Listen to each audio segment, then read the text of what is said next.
Dziś z przyjemnością zapraszam Was na film relaksacyjny. Tanio, szybko i 100% gwarancja sukcesu. Czego chcieć więcej?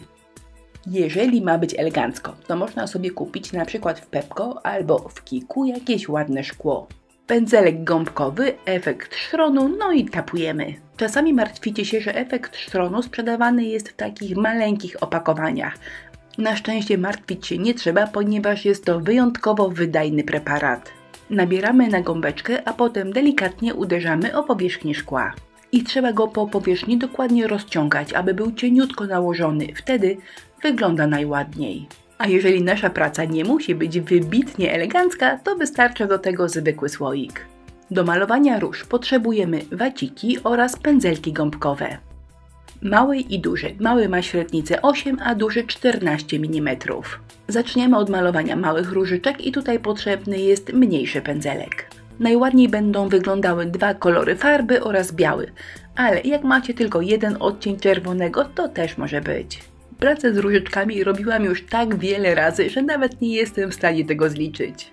Malowanie różyczek to czysty relaks, to się naprawdę za każdym razem udaje i najważniejsze, aby każda różyczka troszkę się różniła od swojej poprzedniczki. Wtedy efekt jest najpiękniejszy i najbardziej malarski.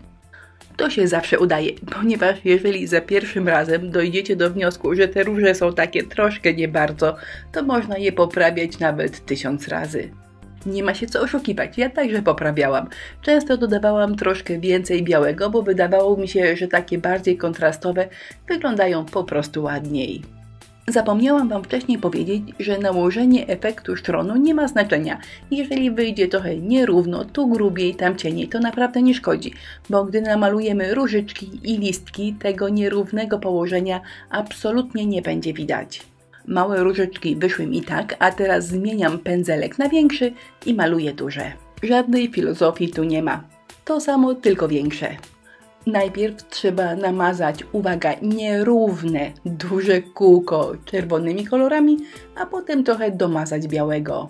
W malowaniu tych dużych różyczek kusi, żeby kółko, które malujemy, było takie perfekcyjnie okrągłe, ale to nie wygląda dobrze. Gdy spojrzymy na różę od góry, to ona co prawda jest okrągła, ale brzegi nie są idealnie okrągłe, ponieważ po bokach są płatki i to daje taki efekt falowania brzegów. Z pierwszą różyczką to się trochę męczyłam, bo chciałam, żeby ona była jakaś taka piękna, idealna, ale potem to już szło mi naprawdę szybko. Układ malowanych różyczek może być dowolny. Ja malowałam okrągłe kwiatki, ale jeżeli namalujecie na przykład girlandy albo wianki, to także będzie wyglądało super. Różyczki zaczną wyglądać bardziej jak różyczki, gdy dodamy im listki. Do malowania listków także rekomenduję 2 odcienie zielonego, plus jeżeli macie ochotę, można dodać biały. Moja wyrafinowana metoda malowania listków nazywa się na przedszkolaka. Listki także nie muszą być idealnie namalowane, ponieważ przenikanie kolorów wygląda dobrze, a potem jeszcze domaluję żyłki i nawet jeżeli coś jest nie tak, to potem, wiecie, nie będzie tego widać. Duże listki na przedszkolaka, a małe listki to po prostu kleksy robione pędzlem. Żadnej szczególnej finezji, po prostu moczę pędzel i odbijam. No ale niestety ta metoda spowodowała, że one były wszystkie jednego koloru i niezbyt mi się to podobało. Niby nie jest źle, ale postanowiłam, że dopóki farba jest mokra, dołożę trochę białego i wydaje mi się, że teraz wyglądają lepiej. Farba wyschła. Malowanie listków, etap drugi. Oczywiście trzymamy się metody na przedszkolaka. Zwróćcie uwagę, że przy dużych listkach nawet nie staram się trafić w ich brzeg. Obrys maluję milimetr albo czasami nawet dalej od brzegu. Myślę, że to fajnie wygląda. Ale jeżeli Wasza natura na taki brak perfekcji Wam nie pozwala, to malujcie jak chcecie. Przy malowaniu małych listków troszkę bardziej staram się trafić w ich brzeg, ale nie jest to konieczne. No i jeżeli cokolwiek nie będzie mi się podobało, cokolwiek mi nie wyjdzie, to zawsze mogę to przemalować jeszcze raz, więc zero stresu. A na koniec nieobowiązkowe, ale bardzo przeze mnie lubiane białe kropeczki. Wykałaczka z tępym końcem i na dużym słoiku są większe kropeczki, a na tym malutkim takie ciupeńkie robione tą końcówką cieniutką wykałaczki.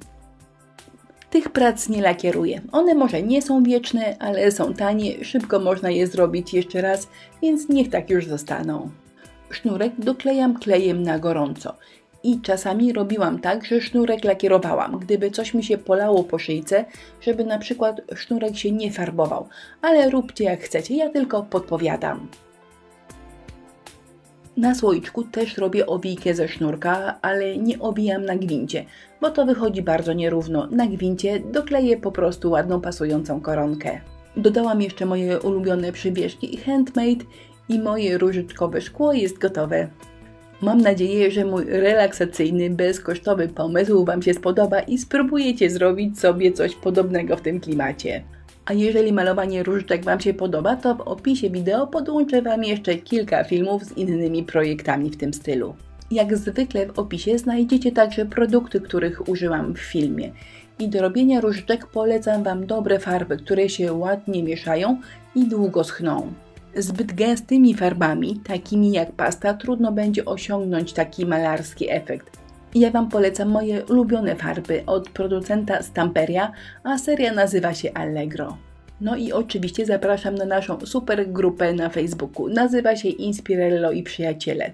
Zajrzyjcie tam, czekamy.